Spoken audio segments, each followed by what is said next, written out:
Welcome to Mile High Reefers. I'm Scott Anderson, and in this video, I'm going to talk about a few things. It'll be a bit of a smorgasbord. So, last week I went to Poseidon's and I bought some triggerfish. And the biggest question I was asked was about my quarantine process. So I've made videos on this before, but we're going to talk about that today. We're also going to talk about my new regulator for my calcium reactor. Now, the one I had failed me on position, which could have gave me big problems, but didn't. And now I bought the best one I could find. So I'll tell you a little about that. And then finally, I'm going to tell you why AccroPower didn't work for me. In last week's Poseidon's video, I got tons of questions about quarantining. I bought a couple of blue throat triggers that I said I was going to quarantine. So you guys wanted to know how I do it and why. So first thing, I've made two other videos on this subject. I made one on how my quarantine system works and one on dosing copper medication. So I'll give you a quick overview here though. So my quarantine system is different than almost all of them you're going to see, and basically it's a fish only tank that I dose copper medication into. And a lot of you guys don't like this system, and that's okay. You don't have to use it, but this is the method that I have found works great for me. So here's how it works. We've got a sand bed, which is actually kind of a crushed coral, and the rock here isn't live rock. That rock is just a place to give the fish a place to hide. You can see right now they're a little scared because I'm making this video. On the back, I've got a hang on back filter. This is an aqua clear, I think it's like a 40, something like that. And then I've also got the reef glass skimmer in there. So it's a full-blown fish-only tank. So what this does for me is it allows me to have a full-blown nitrogen cycle. So ammonia is converted from ammonia to nitrite to nitrate inside the tank. Where in a traditional QT that's just water, glass, an air stone, and some heaters, you don't get that. You don't get that nitrogen cycle. So every day you're coming home from work, you're doing 50% water changes to get that ammonia down because the ammonia is lethal to your fish. This system gets rid of those water changes. I will end up doing one water change on this system in the entire time it takes me to quarantine these fish, which is a must. With my schedule, I do not have time to come home from work on a 12-hour shift and do a water change. So by doing this, I don't have to do the water changes. The water quality stays right where it's supposed to, and I'm able to dose the copper medication. So let's talk about the copper medication. Copper medication isn't for every fish. Angelfish and wrasses and most butterflies should not be put in copper medication. There are times you're going to want to do it, right? If it has marine velvet already on it, go ahead and put it in copper medication. You're not going to hurt it at that point. But basically, what we're trying to do is prevent parasites from getting into the big display. So if there was ichor marine velvet on these fish, what's going to happen is they're going to go in here, they're going to get the full dose of copper. Now, the way I dosed it was, the first day they went in, no copper. Second day, they got a half dose, just like the bottle of cupramine explains. And the third day, they went to the full dose of copper. They'll spend 10 days in the copper medication, which is more than the time period that ick or marine velvet can be in the skin.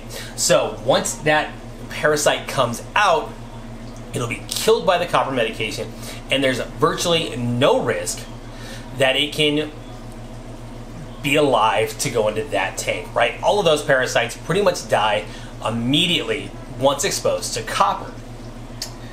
The next question people ask is, doesn't the cupramine kill your bacteria? I mean, am I going to kill my nitrogen cycle? Absolutely not. I've been doing this for years. I test, and never once after dosing cupramine have I ever had a spike in ammonia, which is so much better for the fish. Ammonia is deadly to the fish. By doing this, at no point do I ever have to deal with ammonia. The next people will say, when you look at a system like this, is the aragonite is going to absorb the cupramine. It might a little bit, but I test my cupramine, and I always have the same levels when I start to the time I end. So if it is absorbing a little bit, it's not enough that it's gonna cause a problem. A lot of people don't like to quarantine because they say, well, I quarantined my fish and it died in quarantine, where I feel confident had I just put it in the main display, it would have lived. And this system gets you closer to that main display, right? Because I got a full biological cycle, I've got good hiding places in here, we got good water flow, great water quality, other than the copper medication.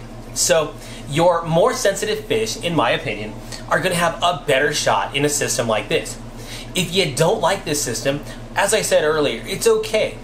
Use the glass box, do daily water changes, and it can totally work. I show this because I've been using it for years, it works great for me, and I would never go back to the old way of doing it. And finally, a lot of people say it's just not worth quarantining, it's too much work.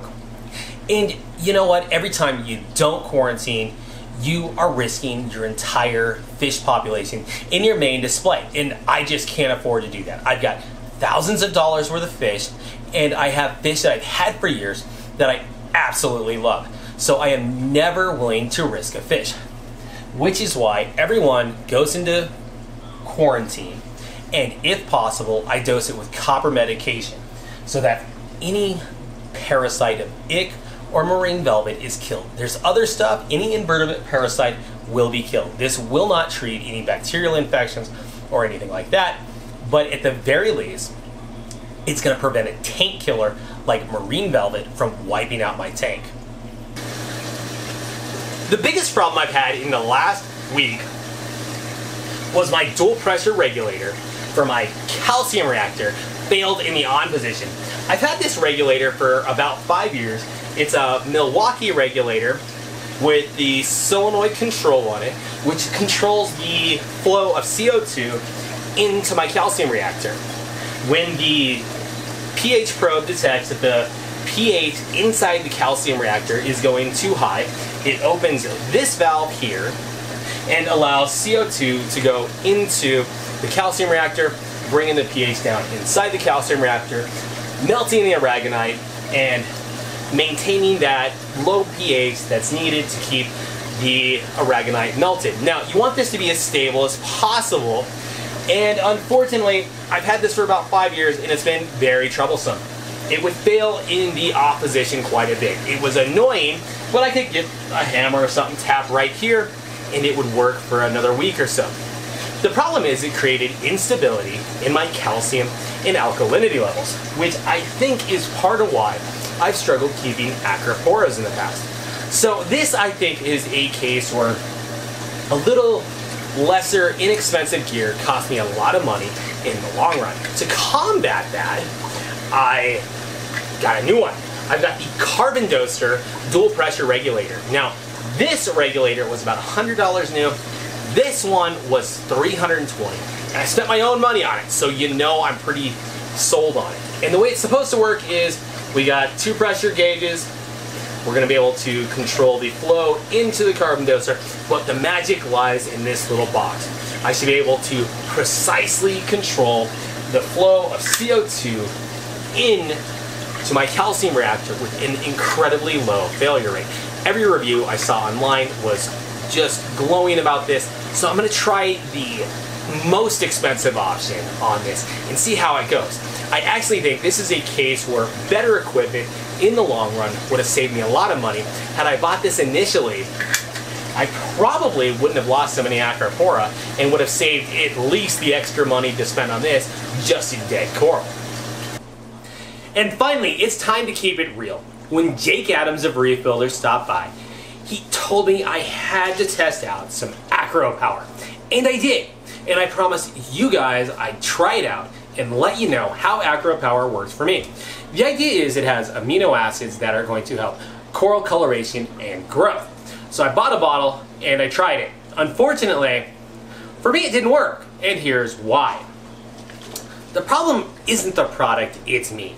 I didn't have a dosing system set up for it, so I was hand dosing it, which means I was dosing it into the tank kind of when I remembered.